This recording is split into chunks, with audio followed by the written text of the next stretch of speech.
Merhabalar arkadaşlar, kanalıma, mutfağıma hoş geldiniz. Bugün tahinli kurabiye tarifiyle sizlerleyim. Kıyır kıyır olan, ağızda dağılan bu enfes kurabiye tarifini mutlaka denemenizi tavsiye ederim. Hemen şimdi hiç uzatmadan lafı yapım aşamasına geçelim. Tahinli kurabiyemizin malzemeleri için gereken malzemeler: 100 gram oda ısısında bekletilmiş tereyağı, margarin de kullanabilirsiniz. 1 çay bardağı sıvı yağ ekliyorum. 2 adet yumurta, birinin sarısını üzeri için ayırdım, akını da içine kullandım. 2 yemek kaşığı yoğurt, 2 yemek kaşığı sirke, ben elma sirkesi kullandım. 4 yemek kaşığı toz şeker kullanacağım. Eğer damak tadınıza göre daha çok şekerli seviyorsanız 5-6 yemek kaşığı da kullanabilirsiniz. 4 yemek kaşığı yeterli geliyor. Şimdi birazcık karıştıracağım. Unumun da bir kısmını ekleyip spatula yardımıyla karıştırıyorum. Kabartma tozumu da ekliyorum hemen. Bu işlemden sonrasını elimle yoğurarak devam edeceğim. Hamurumun güzel kıvam alması için yavaş yavaş unumu ekleyerek yoğuracağım. Toplamda 4,5 su bardağı un kullandım. Tabii ki kullandığımız malzemelere göre bu miktar değişebilir. Siz her zaman hamurunuzu kıvamına göre ayarlayın. Açıklama kısmında da malzemelerimi ekleyeceğim. Oradan da bakabilirsiniz. Hamurumu güzelce yoğuruyorum. Unumu yavaş yavaş ekledim ki arkadaşlar, hamurun bir anda katı olmaması için. Bu kurabiyemizin hamuru çok katı olmayacak. Biraz da tezgahımda güzel pürüzsüz bir kıvam alana kadar yoğuruyorum. Gördüğünüz gibi elime yapışmayacak bir hamur elde ettim. Ve şimdi hemen hamur yoğurma kabıma tekrar alıyorum. Üzerine buzdolabı poşetini bu şekilde kapatacağım. 10 dakika kadar kenarda bekleteceğim hamurumun kendine gelmesi için. Hamur matımı tezgahımın üzerine serdim. Eğer hamur matınız yoksa yağlı pişirme kağıdı da kullanabilirsiniz. Hamurumuz çok yumuşak olduğu için bu işlemi tezgahın üzerinde yapmayalım. Streç film üzerinde de yapabilirsiniz. Hemen şimdi hamurumu açmaya başlıyorum. Merdane ile yapacağım bu işlemi. Çok ince açmayacağım hamurumu, çok da kalın olmayacak.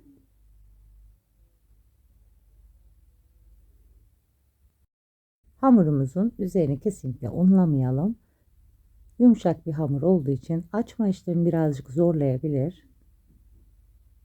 Elimizle de bu şekilde bastıralım. Kare olacak şekilde açmaya çalışalım elimizden geldiğince. Elimle de arada bastırıyorum hamurun daha güzel şekil alması için. Çok ince açmayacağız hamurumuzu. Çok kalın da olmaması gerekiyor.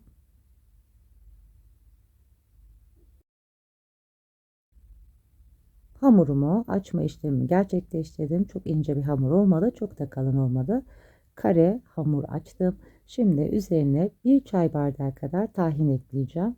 Bardağımda tam bir çay bardağı dolusu yoktu. Üzerine ek yapıyorum. Toplamda bir çay bardağı kadar tahin ekliyorum. Tabii ki tahininize göre bu kıvam değişebilir.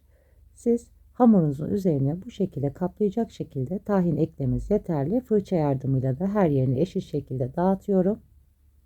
Şimdi üzerine toz şeker serpiştireceğim. Ben toplamda bir çay bardağı kadar toz şeker serpiştirdim. Siz tabii ki damak tadınıza göre bu miktarı azaltabilir veya çoğaltabilirsiniz. Bir çay bardağı toz şeker tam orantılı tat oldu. Eğer tatlı seviyorsanız 1,5 çay bardağı da yapabilirsiniz bu miktarı. Ben kendi damak tadıma göre ayarladım toz şekerini. Daha çok şekerli seviyorsanız 1,5 çay bardağı da ekleyebilirsiniz toz şeker. Benim için bir çay bardağı yeterliydi. Şimdi kıyılmış cevizimi de serpiştiriyorum. Fındık da kullanabilirsiniz. Ceviz de yaklaşık bir çay bardağı kadar yeterli geldi.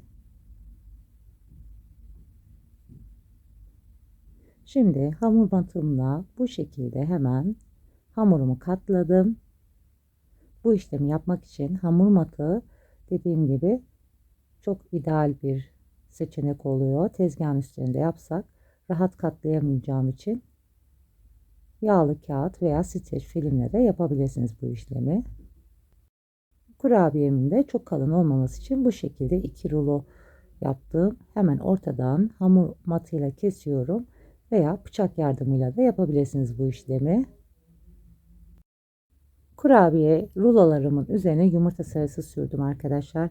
Bu işlemi yaparken kameranın azizliğine uğramışım, çekememişim. Kenara ayırdığım bir adet yumurta sarımı güzel karıştırdım. Fırça yardımıyla kurabiye rulolarımın üzerine sürdüm. Yumurta sarısı sürdüğüm rulolarımın üzerine beyaz susam gezdireceğim. Beyaz susam daha çok şık ve güzel görünüyor kurabiyelerin üzerinde. Ve şimdi susamda serptiğim rulolarımı bu şekilde yanlamasını hamur matımla keseceğim. Bıçak yardımıyla da yapabilirsiniz. Çok fazla kalın olmayacak şekilde keseceğim arkadaşlar.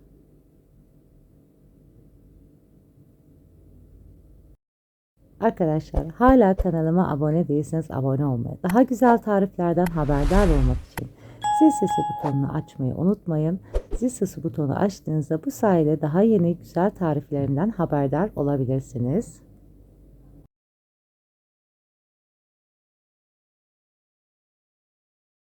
Kestiğim hamurlarımı çatal yardımıyla hemen tepsime yerleştiriyorum.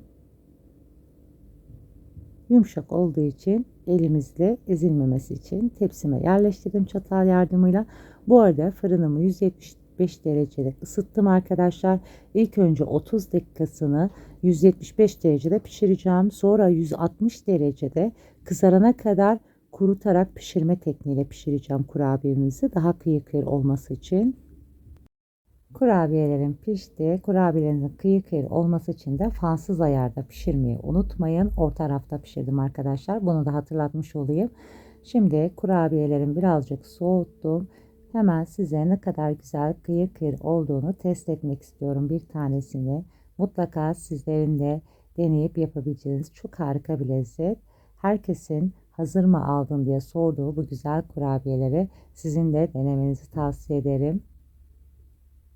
Günlerce bayatlamadan aynı tazelikte kalabilecek kurabiyemiz tam soğumadığı halde hemen elimizle dokunduğumuzda dağılıyor arkadaşlar. Soğuduktan sonra üzerine pudra şekerleri servis yapabileceğiniz çok harika bir lezzet. O şekilde de çok lezzetli oluyor. Pudra şeker ben de az sonra hemen soğuduğu an serpiştireceğim üzerine. Şimdiden deneyip yapacak olanlara afiyet olsun. Başka tariflerde görüşmek üzere. Hoşça kalın. Allah'a emanet olun arkadaşlar.